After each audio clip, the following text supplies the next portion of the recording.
Thank you, Mr. Speaker. Thank you for allowing us to have this debate today. I think it's very This should be a good closeout right here.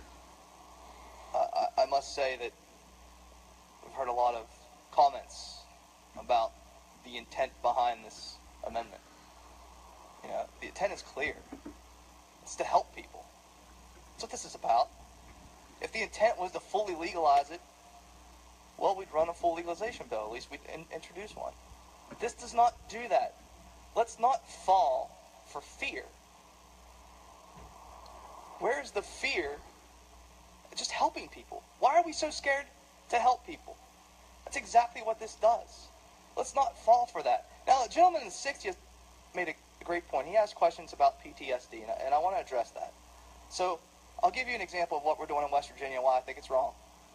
Now, just last week, and even yesterday, we had Veterans Visibility Day. And that moved me when we had that, because Woody Williams was here. He was a childhood hero of mine growing up. We have veterans here in this body. Look, you guys have a bravery inside of you I will never know. But I do understand that we have a duty here to look out for you. Now let me tell you how we're not looking out for our veterans. Facts tell us, not fear, facts tell us, veterans suffer from opioid overdoses at nearly twice the national average.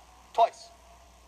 If you go to a VA hospital in West Virginia, you don't have the option for medical cannabis as a treatment plan. If you go to 28 other states and D.C., the feds in 2016 said, you know what? If your state offers it up as being legal for medicinal purposes, it can become part of your treatment plan if you go to a VA hospital. But not in West Virginia.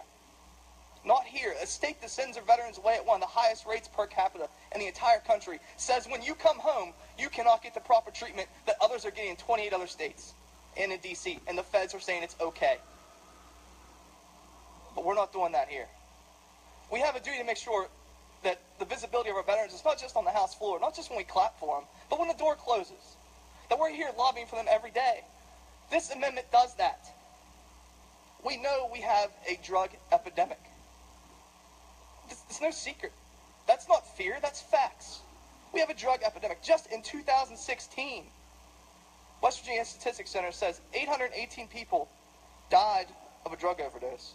And 86% of those deaths involved at least one opioid. Now, we just made a joke about how clinics in California are just handing these things out like candy and there's chaos. I'll tell you right now, no people are dying from that. But we have clinics here, they're called pharmacies, and individuals are going to the pharmacies, these clinics, they're getting pill after pill after pill. They're getting hooked, and they're dying at the highest rate in this country. And we have a chance today to say, you know what? We're going to look at facts, not fear. We're going to look at facts, and we're going to say, we know that we can decrease this by 25% on average if we pass this amendment. And we're going to stand up and we're going to say that 816 deaths in 1 year is simply not acceptable in the state of West Virginia. And we're going to do something about it. That's what this amendment does. What about the trust that we have for people? How about the trust for our doctors? And these are medical professionals. They know better than I do of what's necessary and what's not. If they don't want to prescribe it, then don't prescribe it. But why take away their ability? Why are we being the big government? Why are we getting in the way of doctors practicing medicine? It's okay in 20 other states in D.C., but it's not okay here? What, we can't trust our doctors? I trust ours. We have some great ones that serve in this body. And let's talk about those people who are affected. This is an emotional issue because everybody in this body knows somebody that's either had cancer, that has epilepsy. There's no doubt about it. You can help them. I once witnessed my father have a seizure. I was like 12, 13 years old. Luckily, the current medications helped him, but it doesn't help everybody. I have a client back home. Her son has severe epilepsy. He seizures at a rate that no medicine has been able to tackle. And what has happened? Well, doctors back home say, it's time for you to consider moving from West Virginia. Move out of our state to get proper treatment. What message are we sending?